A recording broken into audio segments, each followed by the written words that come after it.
Então, galerinha, sejam bem-vindos a mais um dos nossos encontros semanais, das nossas aulas de ciências. Lembrando que nós estamos estudando sobre tipos de reprodução. Na primeira aula, na nossa primeira videoaula, que corresponde a 2 aulas de ciências, vocês lembram que nós temos 3 aulas semanais, não é? Então, já fizemos 2 aulas.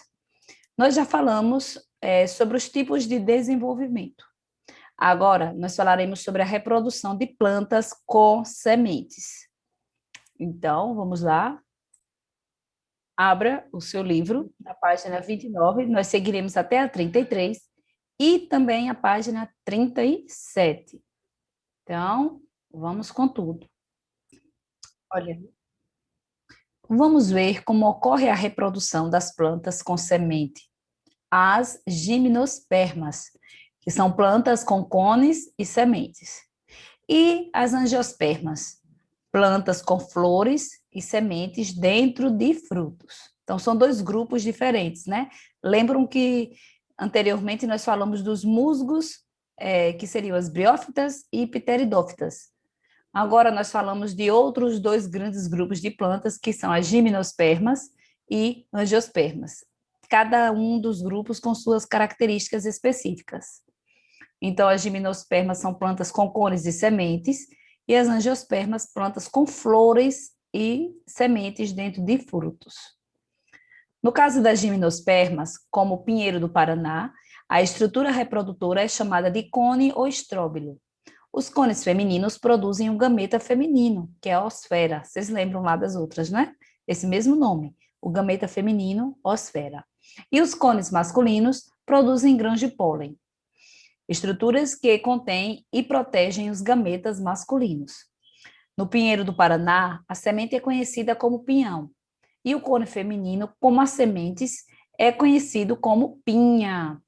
Observa aí na figura. Ó, a semente é pinhão, e o cone feminino com as sementes é conhecido como pinha.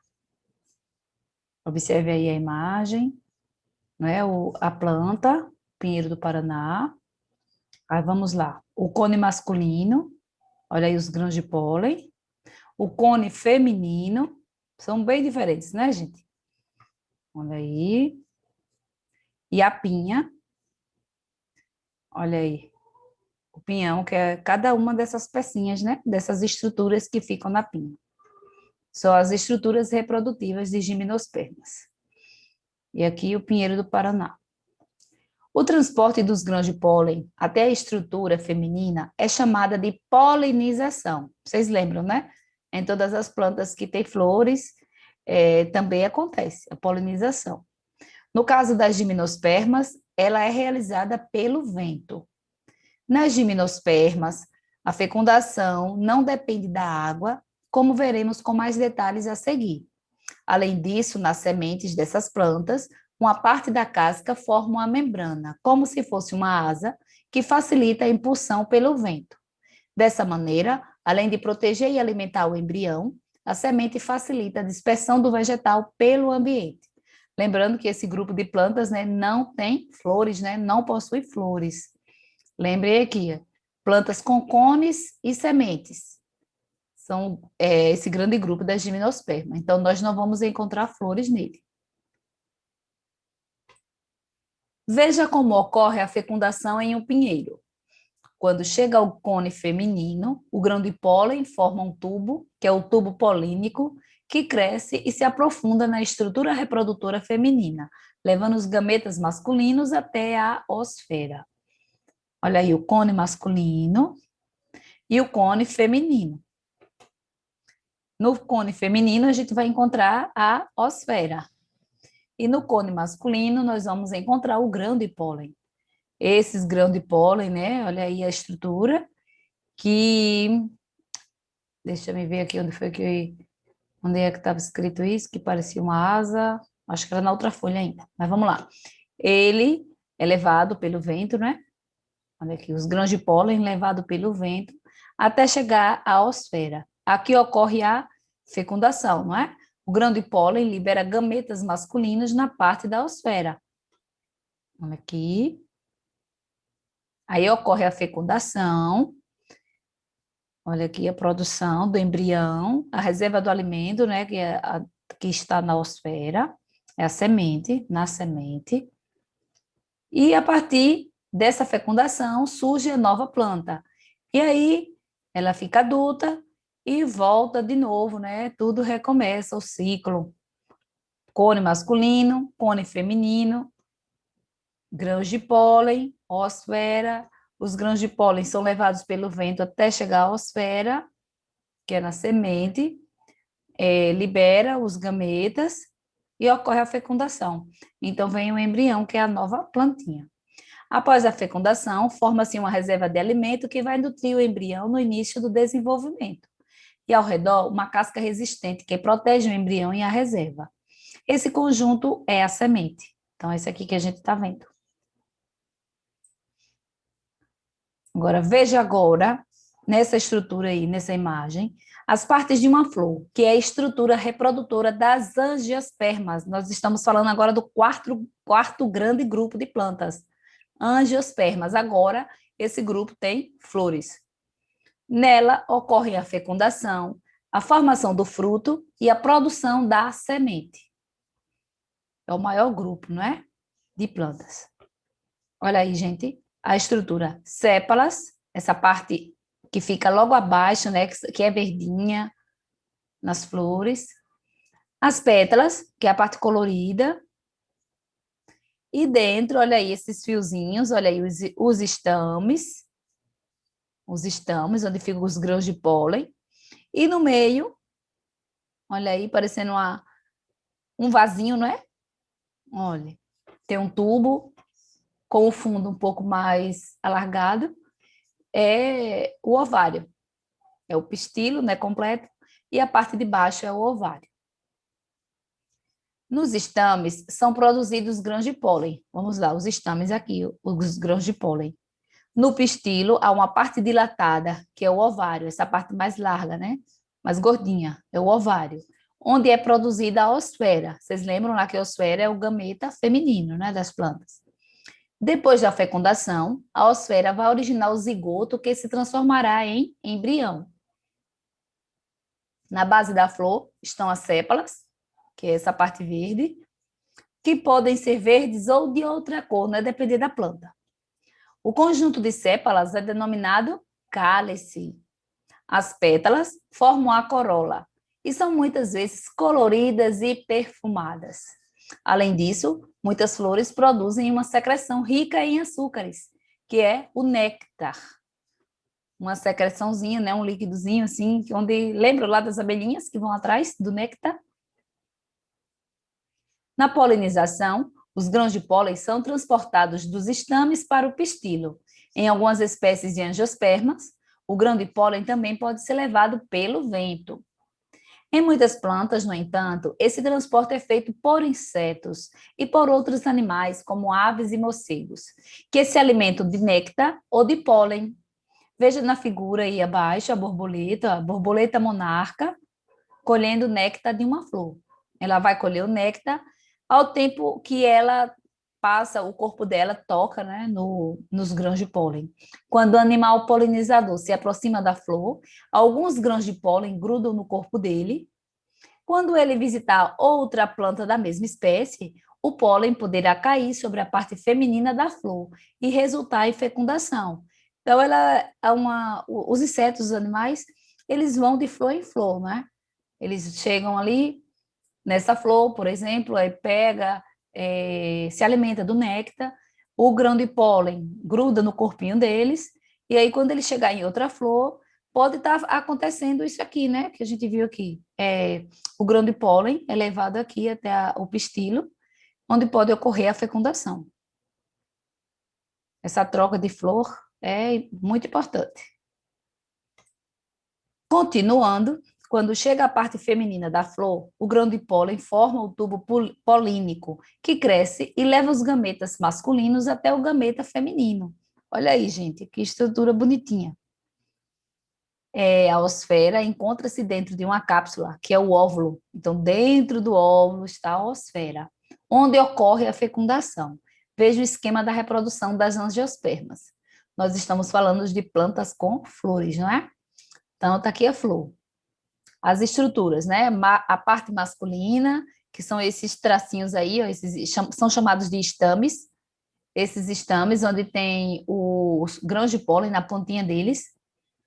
Os grãos de pólen são levados até a parte feminina, que pode ser, né, da mesma flor ou de outra flor, de outra planta.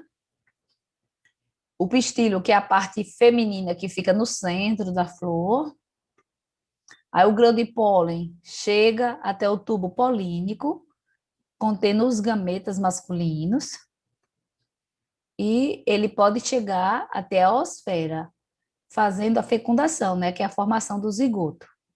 O óvulo desenvolve-se em semente e o ovário em fruto.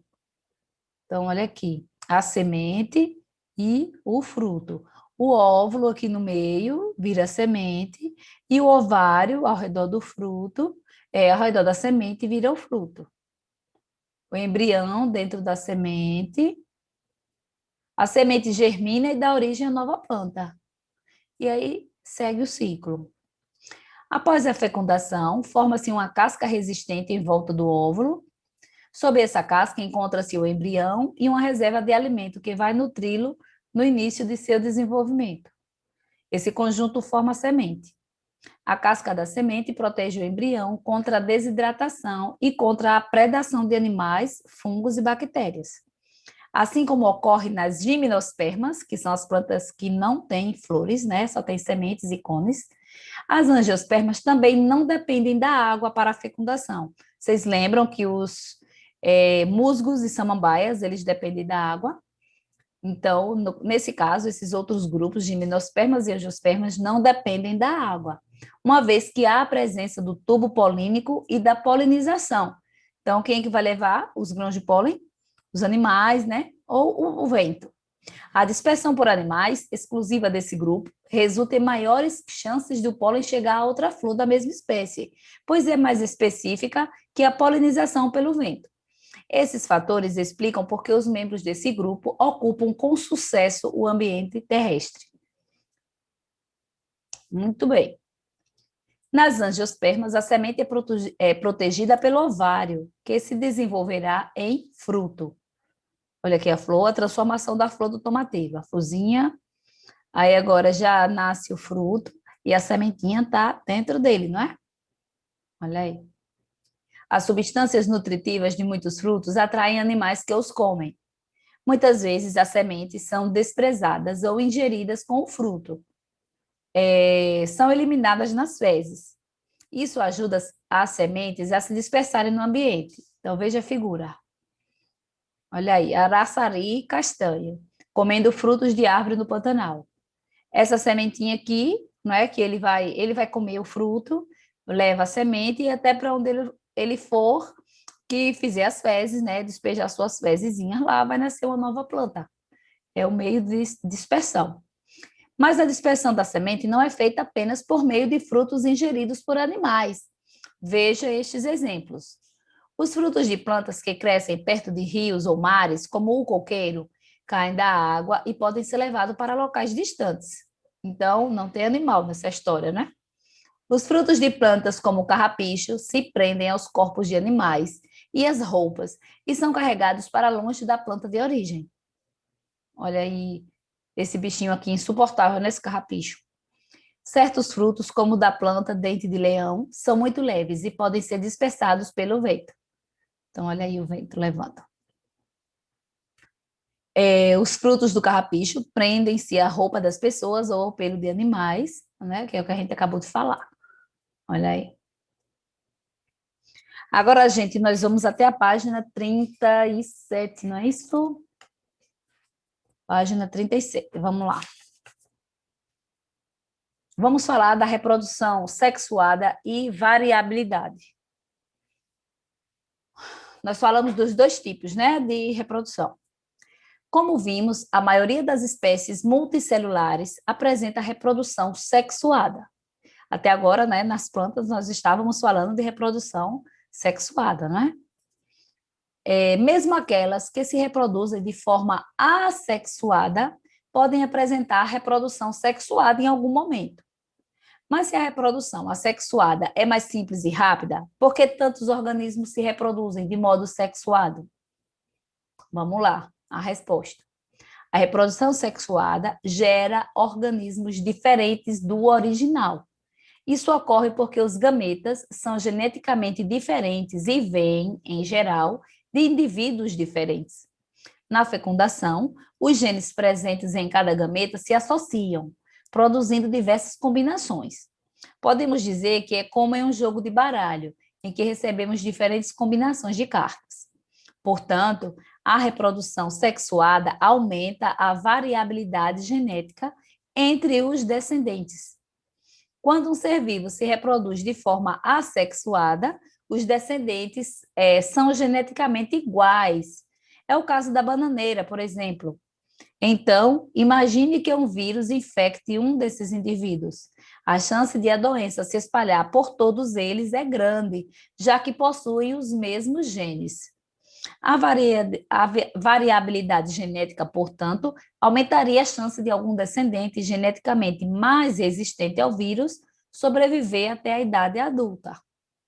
Então, é uma diferença, assim, bem clara entre essas duas, são vantagens, no caso, né?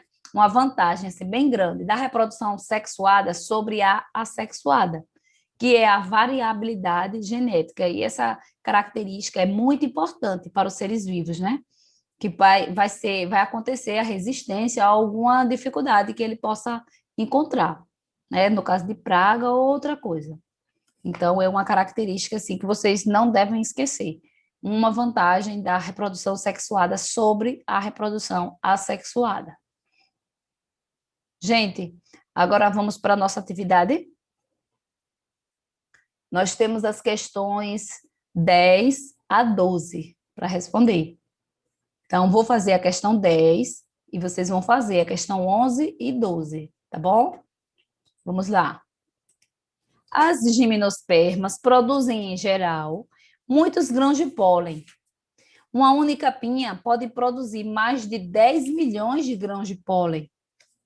Isso significa que cada planta vai originar necessariamente um grande número de outras plantas?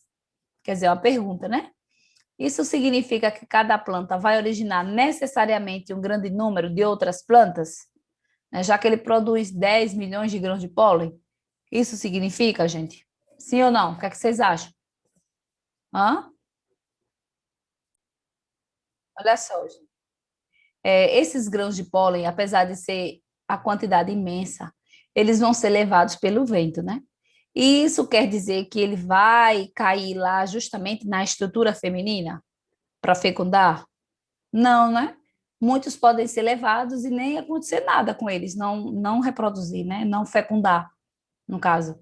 Então, isso não significa, essa quantidade não significa que vai produzir um grande número de outra planta, certo? Então, vocês podem responder aí. A questão 11. A figura abaixo mostra uma gimnosperma da espécie Ginkgo biloba. O estudante afirmou que as formas arredondadas que aparecem na foto são os frutos da árvore. Outro estudante disse que são as sementes dela. Então, quem está certo?